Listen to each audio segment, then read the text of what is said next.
Bienvenidos a tu canal Mundo al Día, tu fuente diaria de noticias e información actualizada sobre los eventos más relevantes de El Salvador y el mundo. En este canal te mantendremos informado desde las decisiones de nuestro presidente Nayib Bukele hasta los cambios que impactan el mundo. Suscríbete, activa la campanita de notificaciones y sé parte de nuestra comunidad. Ahora empecemos. Feliz día, gracias por compartir con nuestra audiencia, bienvenido. Hola, feliz día Marjorie, Happy Friday, Happy Wednesday, feliz miércoles. ¿Cómo está, doctor? Qué gusto saludarle, sobre todo cuando hay tantas cosas ocurriendo en materia migratoria en este momento, que ha despertado las inquietudes y las dudas de nuestra audiencia. Gracias por estar aquí. Amigos, espero que estén teniendo un muy buen día. Estamos iniciando el programa. No olviden darle me gusta, comentar qué les está pareciendo a medida que salgan las noticias y compartirlo y suscribirse y activar la campanita de notificaciones para que no nos perdamos más de este tipo de videos. Ahora, sin más preámbulo, comencemos. ¿Te parece? Vamos a comenzar con lo que ha ocurrido esta semana. Se dio este primer vuelo de deportados a Venezuela desde Estados Unidos. El gobierno de la administración Trump han dicho que muchos de ellos están relacionados con la banda Tren de Aragua y también han señalado que la situación en Venezuela en materia de seguridad ha mejorado. En base a este contexto, ¿qué posibilidades tienen las personas que ya aplicaron por su caso de asilo que lo aprueben cuando el propio gobierno ha dicho que la situación en el país ha mejorado? Bueno, la verdad es que es lamentable que esta administración esté considerando que las cosas en Venezuela han mejorado cuando evidentemente tenemos a una nueva presidencia de Maduro con claras evidencias de que se robaron esas elecciones, donde ni siquiera produjeron las actas, ¿verdad?, que lo declaraban a él como ganador. Entonces, por ese lado, yo creo que hay argumentos bastante fuertes para debatir ante las Cortes, ¿verdad?, cualquier alegato del gobierno en relación a mejoras en cuanto al tema político en Venezuela. Acuérdense que los casos de asilo se basan en opinión política, la mayoría de ellos, ¿no?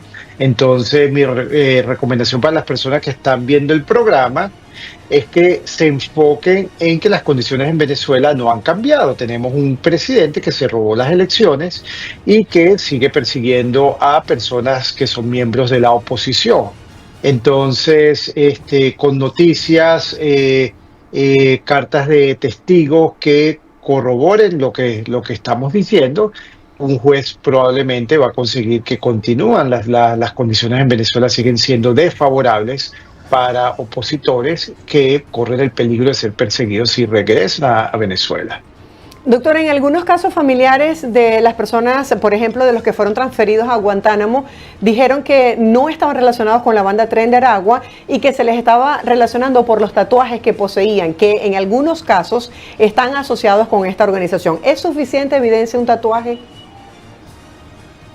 Bueno, eso es evidencia circunstancial, digamos, ¿verdad? No es evidencia suficiente para condenar a alguien por ser miembro o etiquetar a alguien como miembro de una banda. Sin embargo, sabemos que estos tatuajes son son herramientas de identificación, ¿verdad?, entre las distintas pandillas, ¿verdad?, tanto en Centroamérica, ahora con el Tren de Aragua.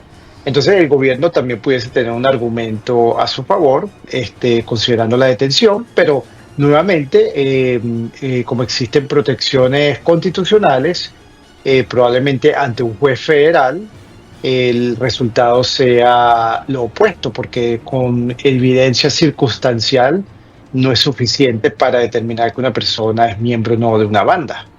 Ahora, doctor, organizaciones que defienden los derechos humanos han pedido que no se regresen a estas personas que huyeron de Venezuela porque sentían que estaban en riesgo sus vidas al país de origen, porque sería como volver a la misma situación y a los mismos peligros que antes. ¿Qué opciones tienen estos migrantes para ir, por ejemplo, a un tercer país y no a Venezuela? Bueno, el inmigrante no tiene ninguna opción, ¿verdad? Porque el inmigrante no puede decir al gobierno, mire, yo no quiero ir a Venezuela, mándeme a Colombia, o mándeme a Perú, o mándeme a España, porque cada país tiene sus requerimientos para extranjeros, para cómo recibir a los extranjeros que ingresan a sus países. No es potestad del inmigrante definitivamente escoger, no, yo quiero irme al Reino Unido porque, bueno, me gusta más allá. No hay opciones en ese caso. El gobierno tendría que firmar acuerdos con terceros países que estén dispuestos a recibir a ciudadanos venezolanos que sientan miedo de ser víctima de persecución si el gobierno de Estados Unidos los fuese a deportar a Venezuela. Doctor, hay mucha ansiedad de los migrantes que están en situación irregular por todas estas redadas que está haciendo ICE. Veíamos en algunos medios de comunicación que compartían videos donde se muestran a funcionarios de ICE vestidos de civil. ¿Qué establece la ley con respecto a esto y cuáles son los derechos que tiene el migrante en ese momento? Bueno, en cuanto a la manera como ICE hace sus redadas, pues en general puede ser operaciones encubierto, puede ser operaciones públicas, en donde van vestidos con sus uniformes respectivos. La protección que un extranjero tiene, por ejemplo, es la no violación de su morada, ¿verdad?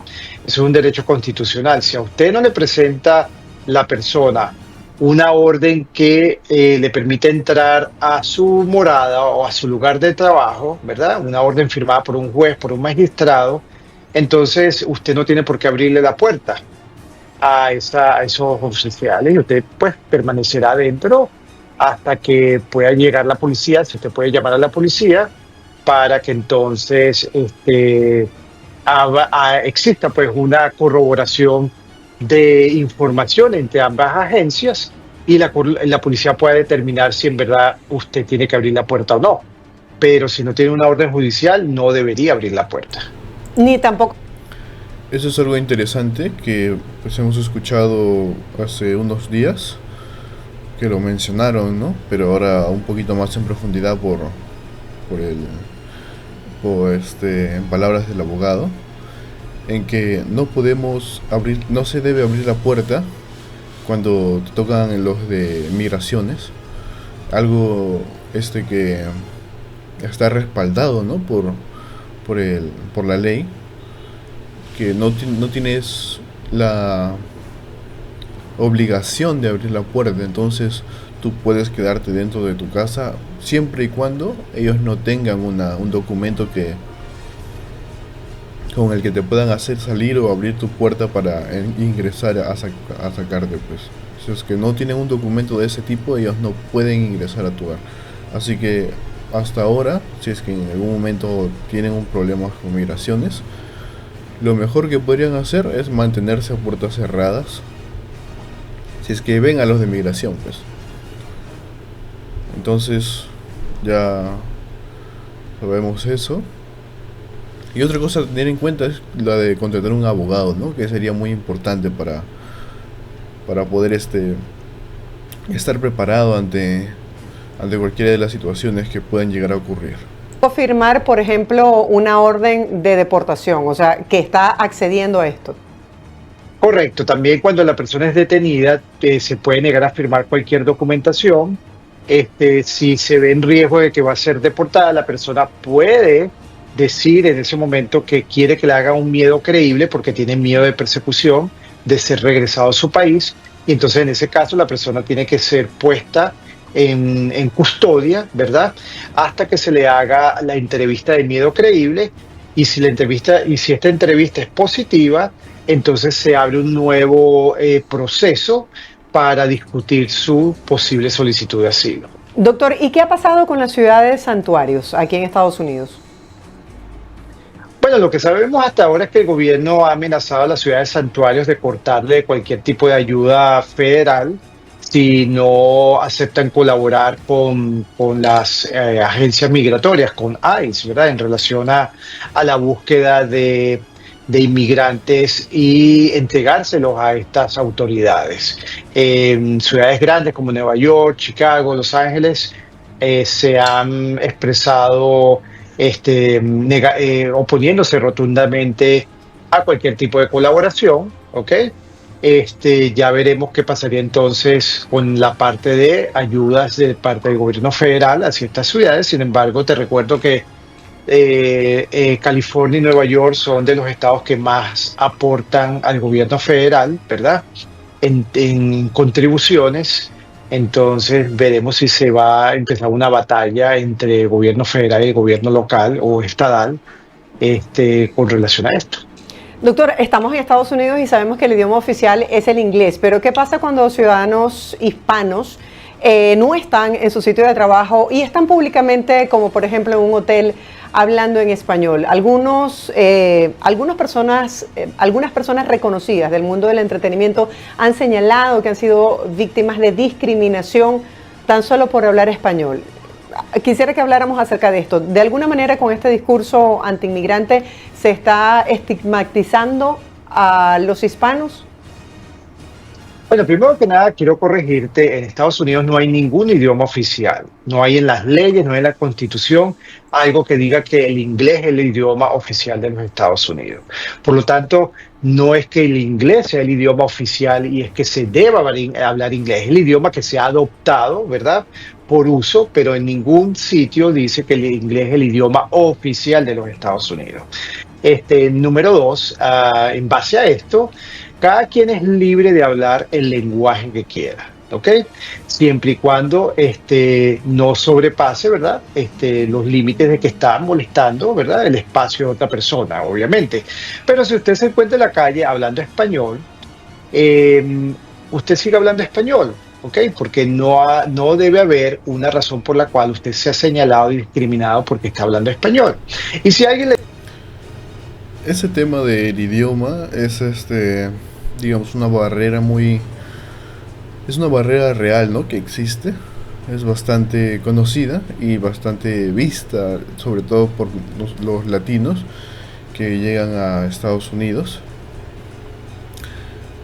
Algunas personas sí son muy tolerantes, pero hay otras que sin embargo no son tan tolerantes. Entonces, y tolerantes lo digo porque pues no entiendo de dónde viene su disgusto, ciertamente, pero sí existe, ¿no? Es un tema real que sucede en el país norteamericano.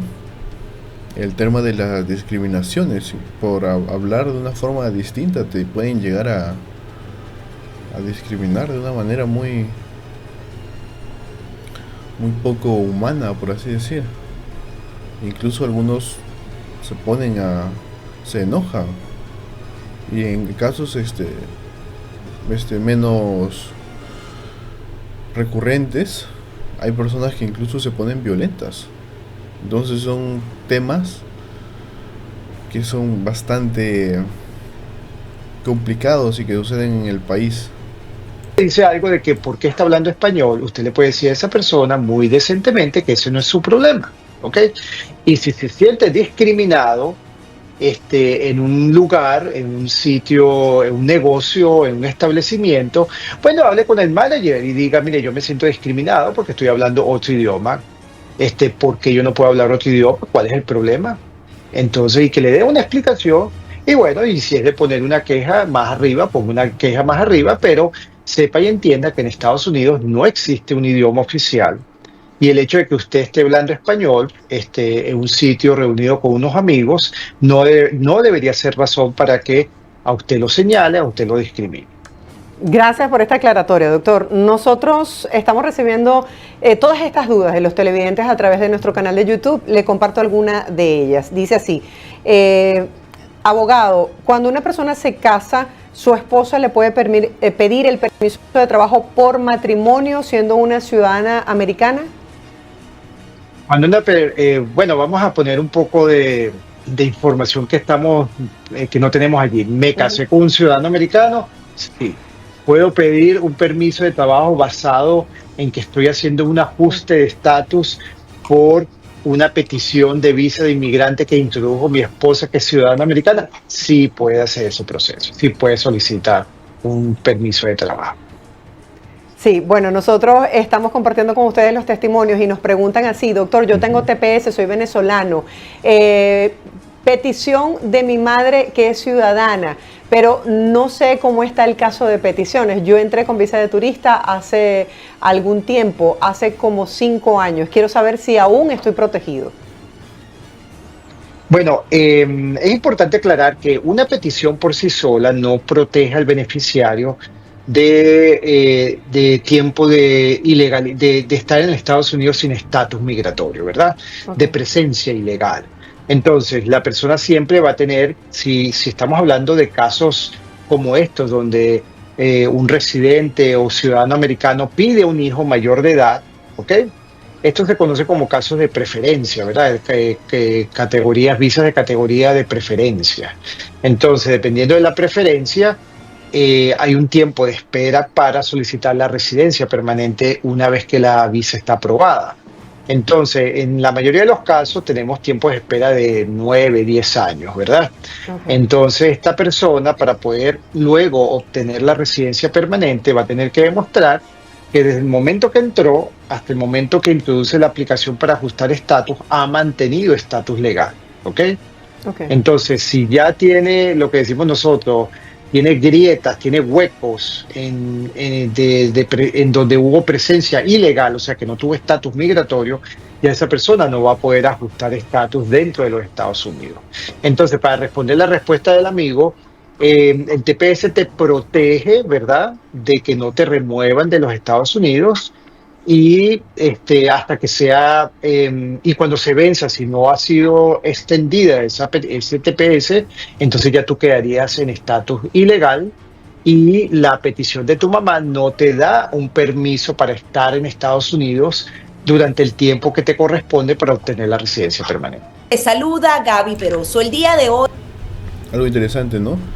Una solicitud así no se puede aceptar en el país norteamericano. Bueno, cuando ya ha pasado tanto tiempo, ¿no? Amigos, hago esta pausa para recordarles que le den me gusta a este video, comenten, compartan y no olviden suscribirse y activar la campanita de notificaciones para que no se pierdan ninguno de mis videos y para que pues eso me motivaría mucho y me ayudaría a seguir haciendo más videos de este tipo. Ahora sí, continuemos. Hoy le doy la bienvenida a Félix Maradiaga, quien fue candidato presidencial, también fue preso político en Nicaragua y bueno, ha estado dedicado a esta lucha por la libertad, no solamente de Nicaragua, sino también de Venezuela y Cuba. Muchísimas gracias, Félix, por estar aquí. Muchas gracias por la invitación.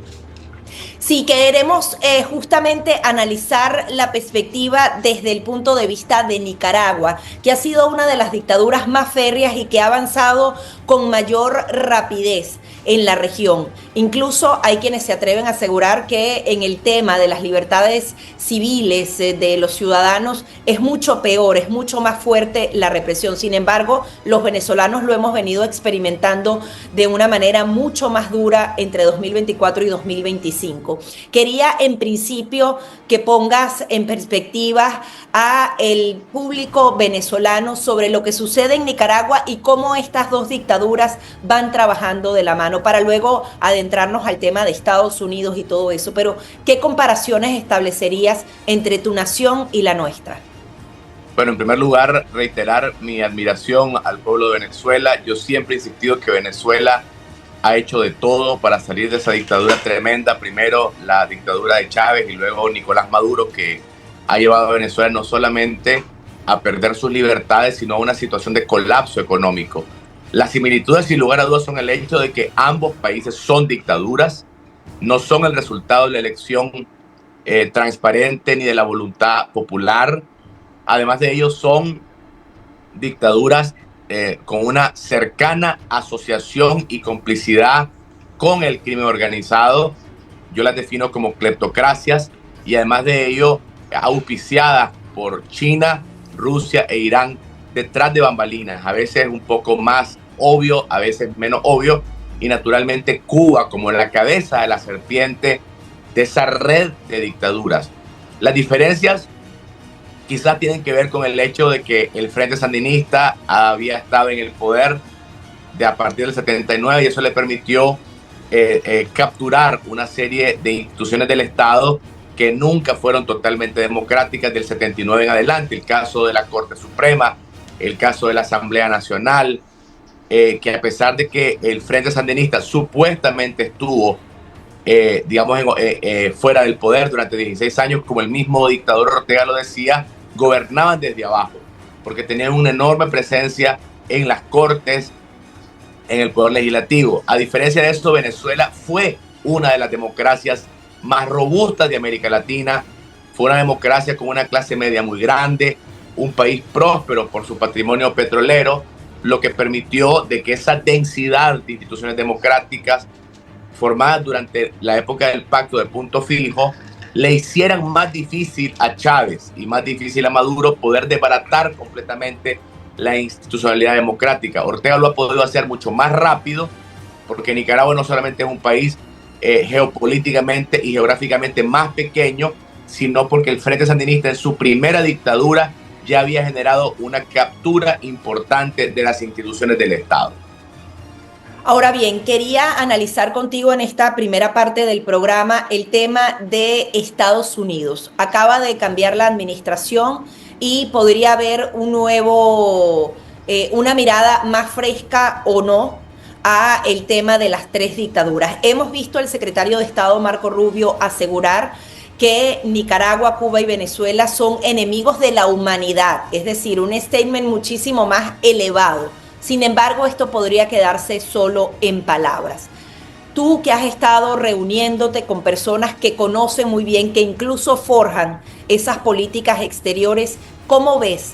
¿Cómo va a ver Estados Unidos específicamente a estas tres dictaduras? Bueno, yo creo que la diferencia es sustancial entre los dos partidos. En este caso tiene que ver con el hecho de que el voto cubano-americano, el voto de millones, digamos, diría que de cientos de miles de venezolanos y de otros, grupos latinoamericanos como los nicaragüenses, que venimos de dictaduras de izquierda, fue significativo para la elección del actual presidente. En otras palabras, hay una cercanía con la comunidad nicaragüense, cubana y venezolana, y no es casualidad que el secretario de Estado por primera vez sea un cubano-americano, una persona que precisamente hizo su carrera política con gran cercanía con esos grupos poblacionales, particularmente con la comunidad cubana.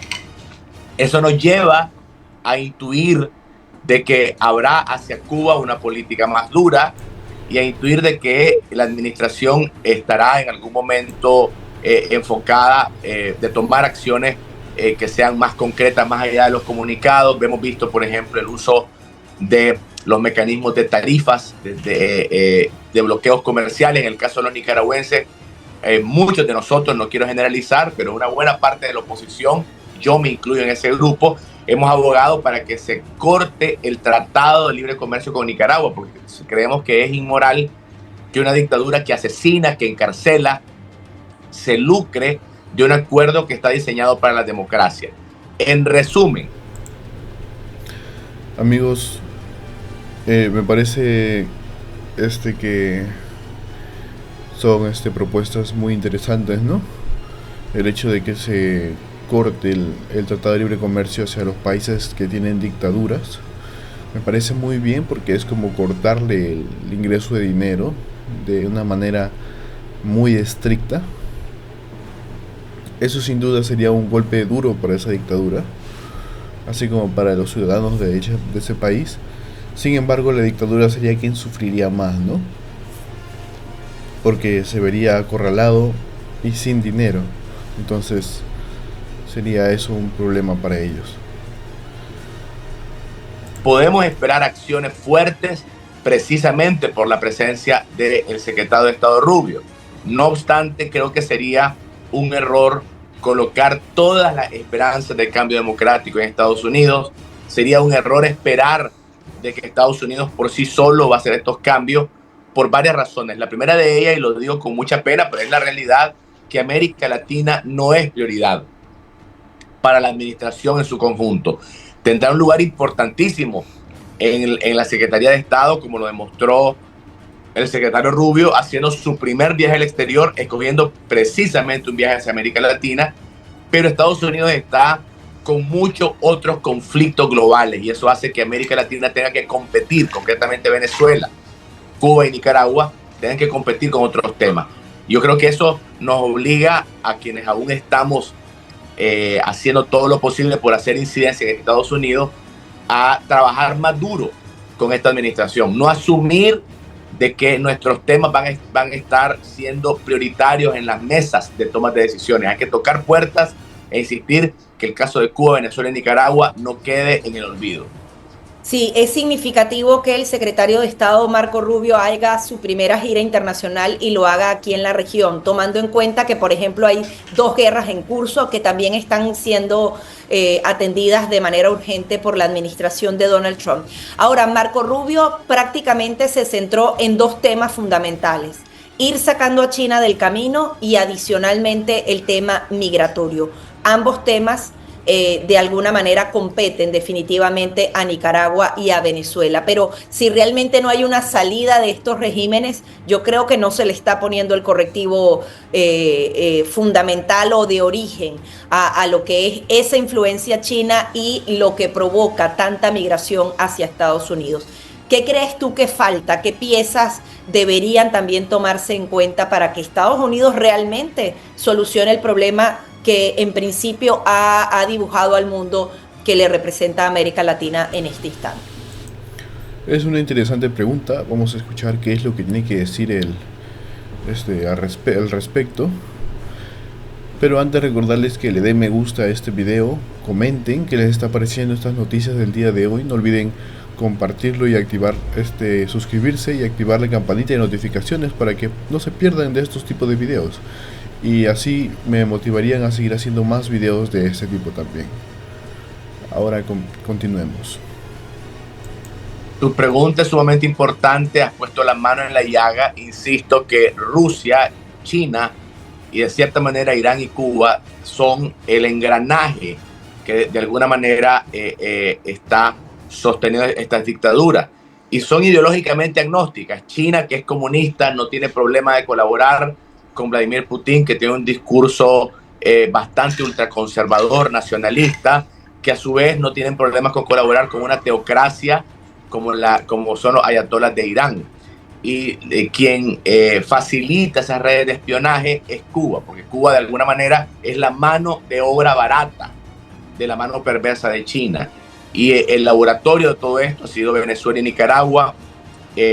Creo de que no se puede hacer una defensa para recuperar la democracia en Cuba y Nicaragua sin golpear fuertemente en la presencia china en primer lugar y en segundo lugar la presencia rusa y naturalmente los operativos que hay de la mano de la inteligencia cubana. La primera forma de hacerlo es tomarse en serio de que China ya no está haciendo una competencia meramente comercial. China tiene un discurso manipulador, llega a un país, por ejemplo a Costa Rica, ofreciendo inversiones, teniendo un discurso supuestamente ajustado a las normas del medio ambiente que impone Costa Rica con su protección a la naturaleza, pero pocos kilómetros más tarde ves los comunicados de China dentro de Nicaragua y ahí revelan sus verdaderas intenciones, establecer una presencia incluso militar en Centroamérica. Por ejemplo, se acaba de incorporar a China y a Rusia como estados observadores en el Parlamento Centroamericano, un cuerpo legislativo que francamente no sirve para mucho, pero que al tener la presencia como miembro observador de Rusia y de China, establece ya los objetivos políticos que tienen esas autocracias. Y quien hizo el lobby para que entrara Rusia fue China, entregó $500,000 prácticamente en prebendas a los diputados centroamericanos. Es un problema verdaderamente serio y esperamos que la administración pueda responder a esa amenaza china en América Latina.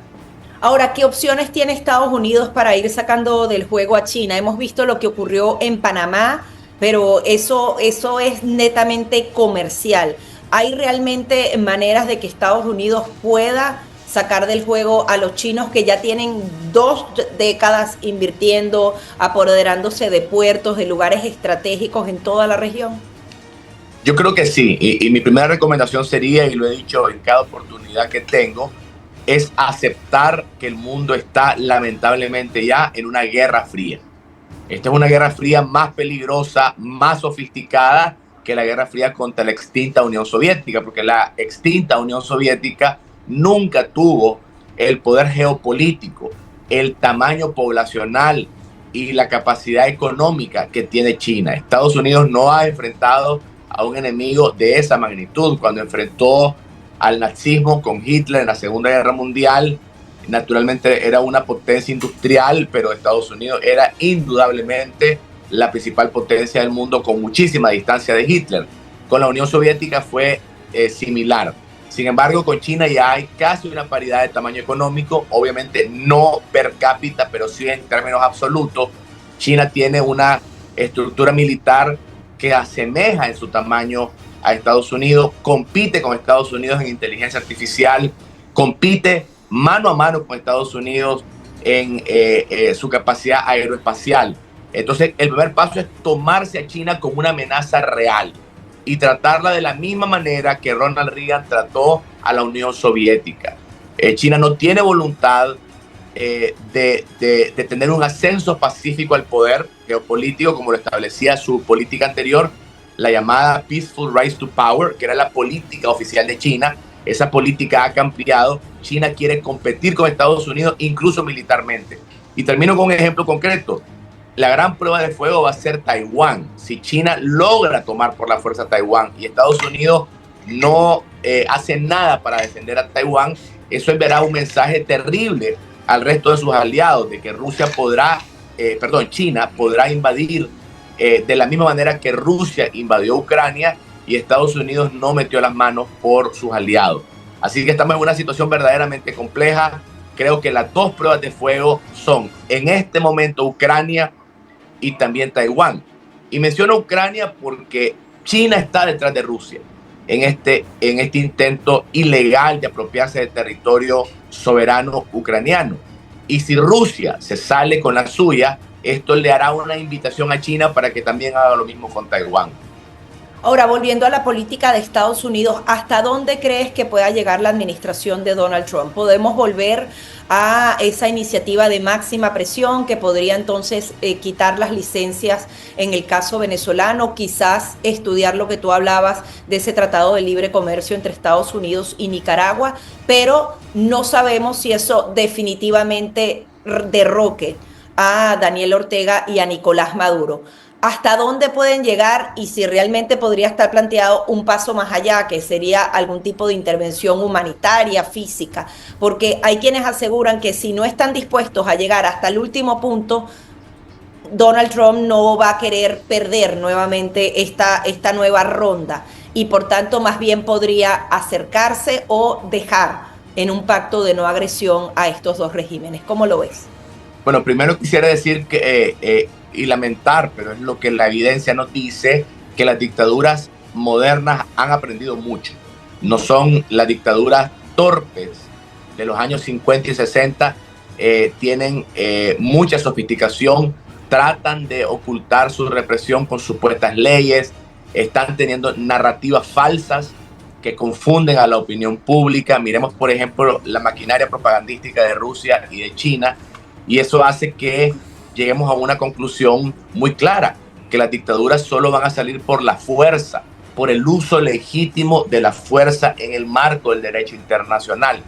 A propósito de tu pregunta con América Latina, yo quisiera decir de que el hecho de que en Venezuela se hayan agotado todas las alternativas debería abrir un debate serio alrededor del uso legítimo de la fuerza en el marco del derecho internacional. Ahora, con respecto a la administración, no quisiera aventurarme a especular. Hemos visto que el estilo del presidente Trump es un estilo muy poco predecible y no suele comentar sus opciones de manera muy abierta y puede sorprender con la toma de decisiones. Yo veo muy difícil la acción militar, la veo bastante lejana, pero no imposible. Si hay una administración con la cual se podría decir de que esa opción está sobre la mesa, es con la administración Trump, reconociendo que también es muy impredecible. Félix, nos corresponde hacer una pequeña pausa, pero al regreso quiero analizar contigo la realidad interna de Nicaragua, porque eso también le da muchas luces a los venezolanos, adelantarse a lo que podría venir o lo que ya estamos viviendo y cómo eso impacta en la ciudadanía. Que han señalado que van a participar en este proceso electoral donde se escogerían gobernadores, alcaldes, consejos municipales, un proceso electoral regional. ¿Cuál es la percepción de la gente en relación a participar o no en este proceso? Amigos, la verdad es que con este del tema electoral en Venezuela me siento un poco indignado, ¿no? Por el hecho de que los miles, millones de venezolanos han salido a protestar en contra de esta dictadura. Y pues lo máximo que ha recibido hasta ahora ha sido reconocimiento por parte de los países. Sin embargo, organizaciones que están afiliadas a ellos y que deberían procurar la libertad de expresión y el cuidado de los derechos humanos, o sea, la supervisión de que se cumplen los derechos humanos, no están haciendo nada por el país. Y esto es algo sumamente desalentador. Sin embargo, sabemos que no tenemos que rendirnos, ¿no? Porque vamos a obtener esa libertad cueste lo que cueste. Pero aún así, ¿no? Ver que ya se están tomando nuevas elecciones puede llegar a desalentar a muchas personas. Electoral. Quiero saludar en esta parte del programa a Rubén Chirinos Leáñez, el expresidente de la encuestadora venezolana Mega Análisis. Rubén, bienvenido, siempre es un gusto conversar contigo. Un gusto, Idania, siempre es un placer. El placer es nuestro. Rubén, ¿cuál es la percepción de la gente en relación a este planteamiento de algunos sectores de la oposición que piensan que hay que participar, dejando casi de lado lo que ocurrió el 28 de julio? Tú que manejas de alguna manera la opinión pública y sé que andas trabajando por allí ya en esto. La primera reacción, Idania, es indignación, hay malestar. Es percibida como una convocatoria absurda y sin sentido. En este momento estamos en medio de un levantamiento de campo de nuestro estudio del mes de febrero, pero lo que a primeras luces se ve es que el sentimiento de absurdo, de percepción de estar fuera de lugar, de ser completamente extemporánea, de ser hasta una especie de bofetada al sentido común del venezolano con esta convocatoria, ese sentimiento es sólido.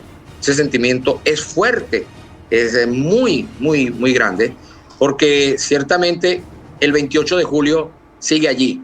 El 28 de julio, lo que rodeó al 28 de julio, lo que tuvo que ver con el desenlace del 28 de julio, con la luego demostración de los resultados reales del 28 de julio. Todo eso no desaparece, no desapareció del imaginario colectivo, de la mente de los ciudadanos, sigue ahí sólido. Es una cuenta pendiente, una tarea pendiente de la institucionalidad con el venezolano, de varias instituciones con los venezolanos, y que teniendo esa deuda pendiente, teniendo esa situación en vilo aún para los venezolanos, se haga una convocatoria por el mismo CNE, que dicho sea de paso, aún no ha publicado resultados, en fin, todo lo que ya todos los venezolanos conocen con plenitud de detalle. Eso es absurdo, eso es tomar por tontos a los venezolanos, eso es un insulto a la inteligencia de los venezolanos. Lo que en la primera de cambio estamos recogiendo es una indignación poderosísima. Para los venezolanos es un llamado absurdo, torpe, fuera de lugar, no tiene ningún sentido, solo tiene sentido en unos pocos que viven en un mundo, en una dimensión abstraída de la realidad. Claro, tiene sentido dentro de ese grupo que uno termina preguntándose por qué insisten tanto en participar.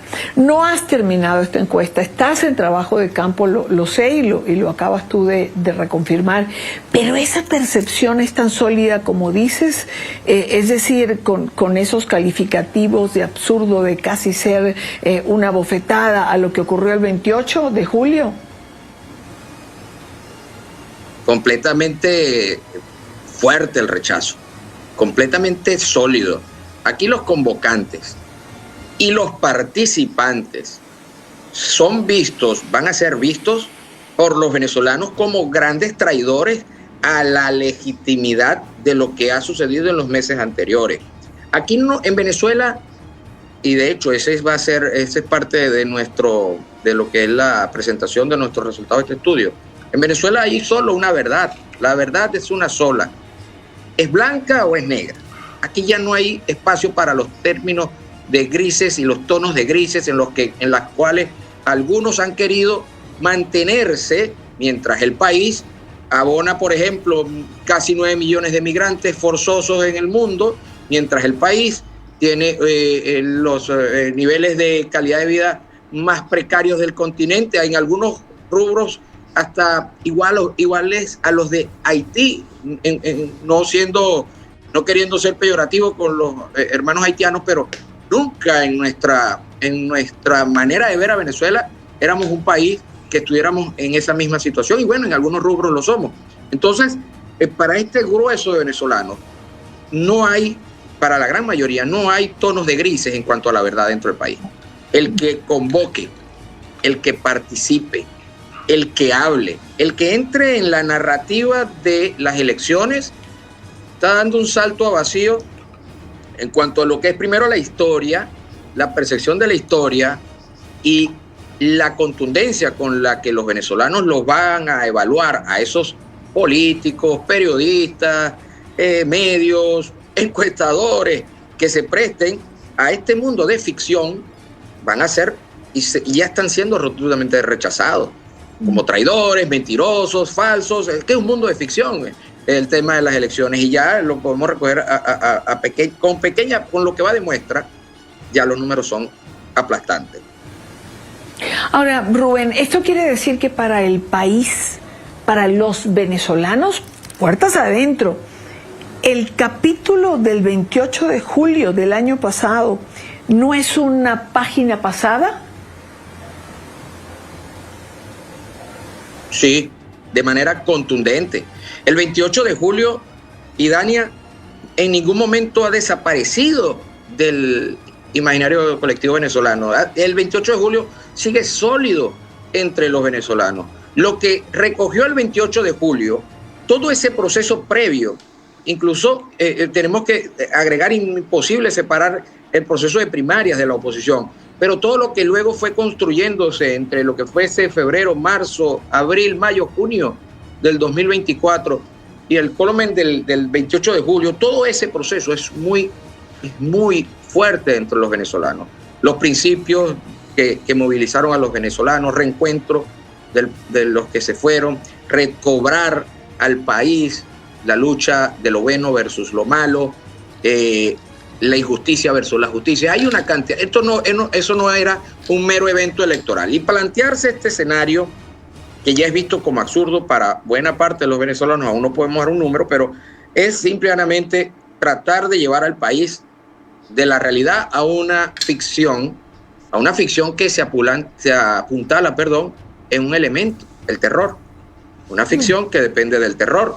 Entonces, hay uno hablando de mentiras, hablando de ficciones, hablando de migajas, de la alcaldía, de la concejalía, y la realidad es otra.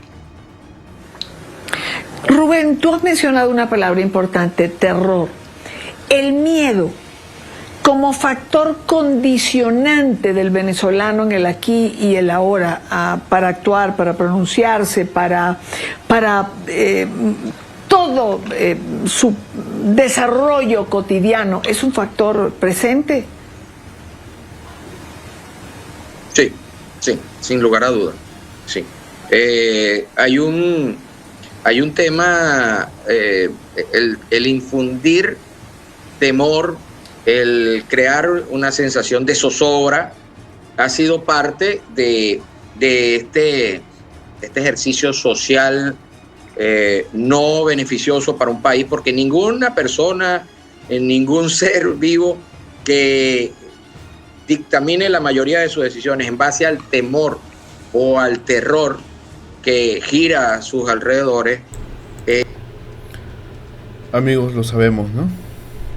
Escuchando esto, pues simplemente nos llega a la mente el recuerdo de las atrocidades que ha cometido este dictador con alces de tirano y con un poco de terrorista, porque como menciona, ¿no? Lo que es el terrorismo es gobernar a través del terror, o sea, tener a la gente horrorizada y en base a eso él gobierna, o sea, es el líder simplemente porque a los demás les causa terror. Es algo realmente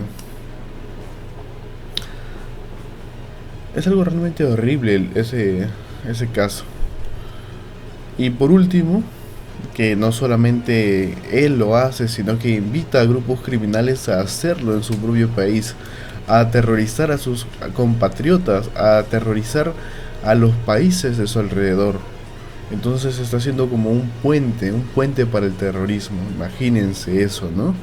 Algo tan grave lo que está cometiendo este tipo. Toma decisiones, ese ser vivo o ser humano toma decisiones realmente que le beneficien. No todo, ciertamente el miedo es un elemento importante en la vida para tener resguardo, protección, tener en algunos casos sensatez en la toma de decisiones, pero vivir dentro del miedo, vivir al ritmo que impone el miedo, eso es verdaderamente completamente negativo para la sociedad. Hay muchos venezolanos que en el tema de los estudios que estamos levantando en este momento se sienten aprensivos, hay miedo, hay que recordar y vivirlo recordando, Idania, en este país, el adquirir, por ejemplo, una bombona de gas en cualquier parte del territorio pasa por la narrativa del Estado comunal y los consejos comunales, algo tan básico como una bombona de gas. Entonces, en algunos casos el terror no es solamente como puede haberlo para los más expuestos públicamente al tema policial, el temor también va al tema de ser eliminado de cualquier posibilidad de recibir una bombona de gas, de ser atendido en un reclamo de un servicio público y de repente quedarte sin agua y no haya una institución pública que te resuelva el problema y te aíslen. Entonces el temor es a caer en a ser calificado de objetivo por emitir opiniones y perder esos elementos básicos. Sí, claro. En este momento, si soy sincero, hay algunas preguntas que son sensibles y aún los números están en proceso, pero el venezolano sintió o estableció en el 28 de julio como el esfuerzo último, el venezolano civil, el esfuerzo último dentro de sus capacidades que podía ejecutar, que a la par no estuviese directamente relacionado ese 28 de julio con exponer la vida, que era ir a votar y luego defender el voto.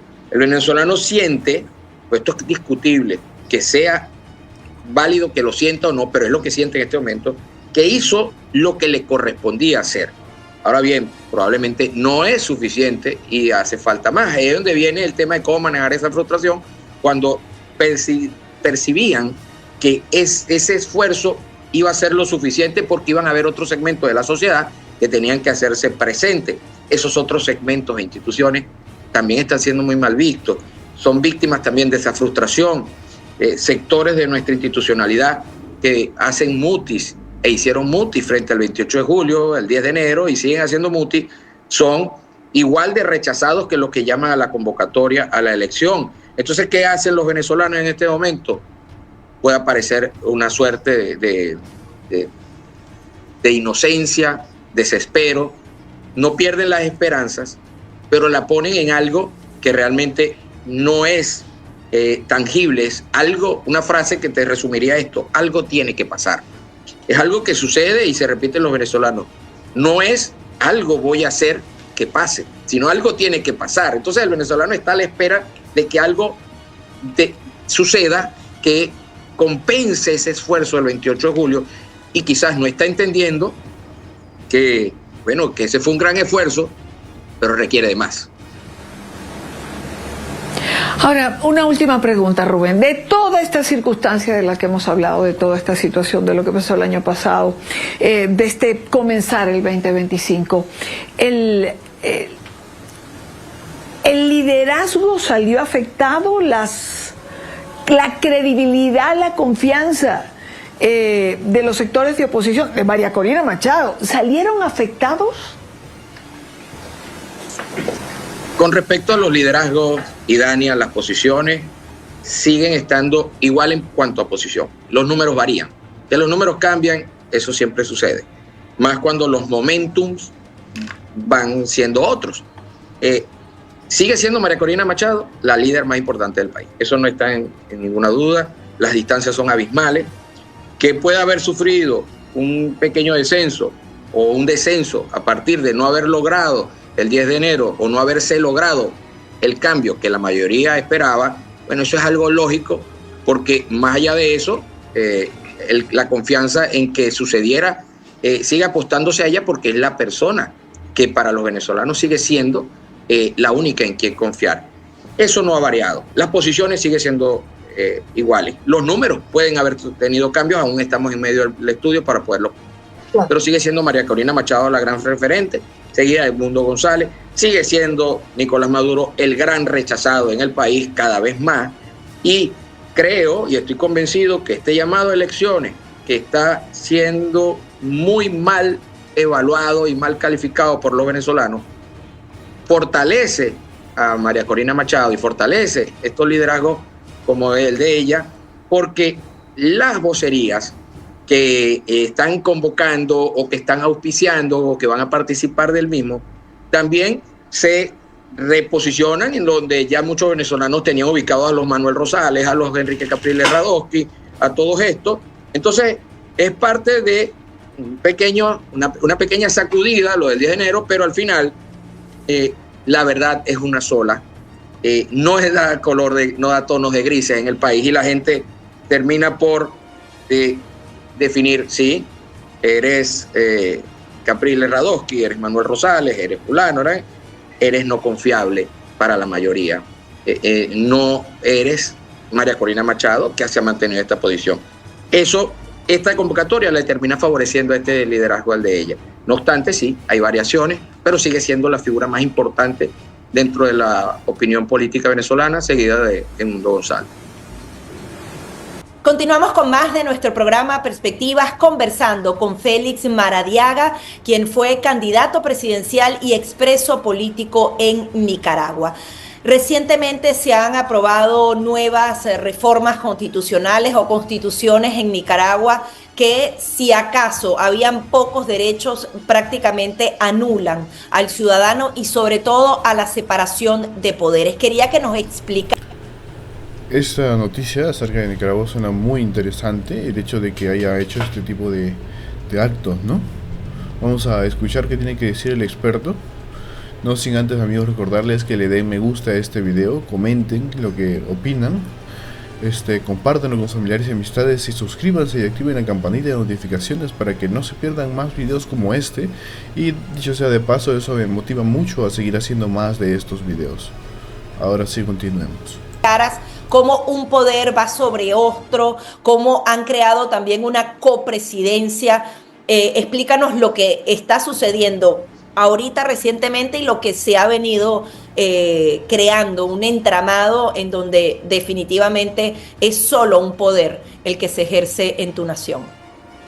Bueno, la dictadura de los Ortega Murillo se ha caracterizado por ser excéntrica, no solo por ser sangrienta, pero realmente con tomar medidas que podrían ser consideradas extremas aún para otras dictaduras. Por ejemplo, hemos visto cómo la constitución impuesta por Chávez trató de disfrazarse de elementos supuestamente democráticos para poder avanzar su agenda autoritaria. En el caso de Ortega y Murillo, lo que hay en este momento es una nueva constitución, le han llamado reforma, pero realmente es una constitución dictatorial.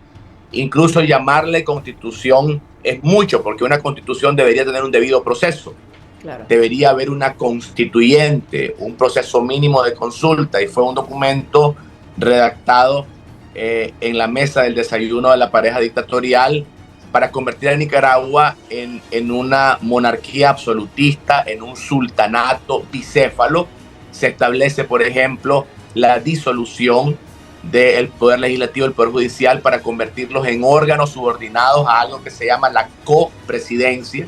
Es decir, Ortega no solo es el dictador, sino que hay una codictadora con reelección indefinida, con la capacidad de poder nombrar a sus familiares en cargos de ministros. Se elimina en ese papel mal llamado constitución la capacidad de los partidos de oposición. Todos los partidos, según el texto, deberán hablar bien de la revolución sandinista. Se elimina la libertad religiosa y se establece que las religiones organizadas en el país tienen que actuar de conformidad a la ideología hegemónica de la dictadura. Y se rompen los acuerdos a nivel del derecho interamericano, como es el reconocimiento de la Corte Interamericana de Derechos Humanos como una corte del sistema nicaragüense, y varias de las declaraciones y tratados internacionales en materia de derechos humanos.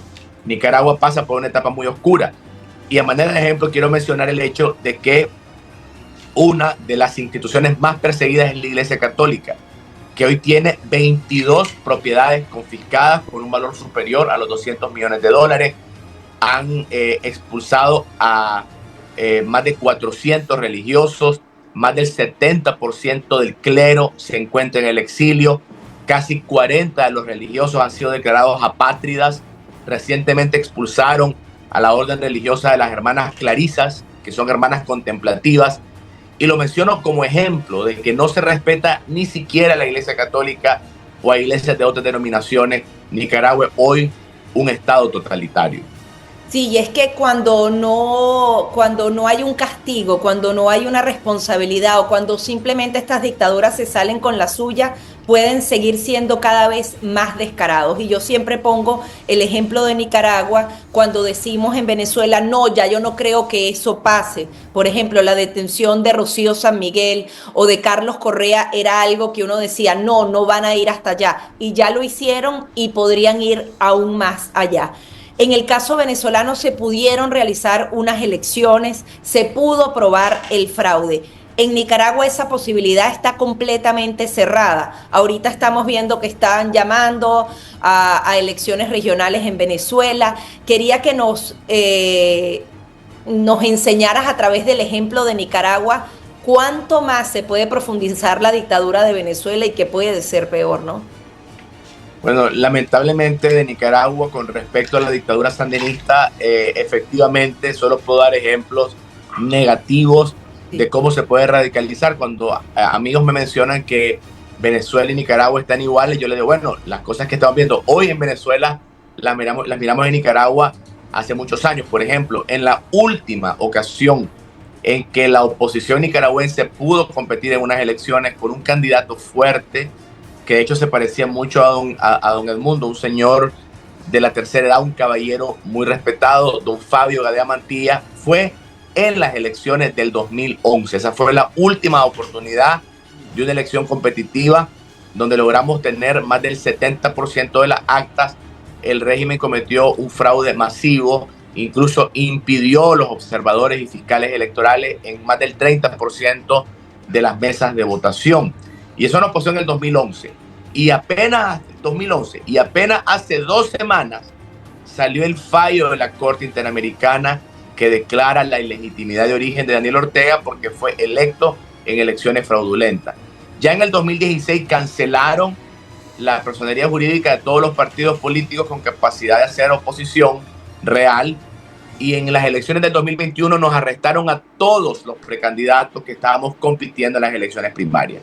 En otras palabras, el manual de los dictadores es bastante grande y está la cárcel en primer lugar, es decir, gracias a Dios no han arrestado a María Corina, pero sí ella sigue dentro del país generando resistencia con la valentía extraordinaria que lo ha hecho. Y no hay un cambio internacional y no hay un apoyo fuerte, la vida y la libertad de María Corina, así como la de sus colegas que están refugiados en una embajada, está en peligro. Así que la cárcel va a ser siempre el mecanismo prioritario de la dictadura.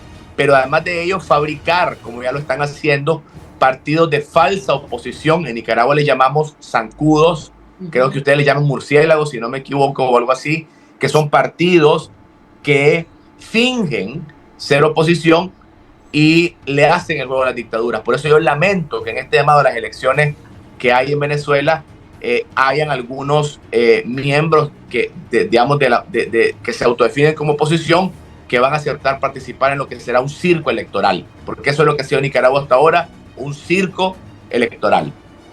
Hemos llegado a la parte final del programa Mundo al Día. Les agradecemos por quedarse hasta el final del video.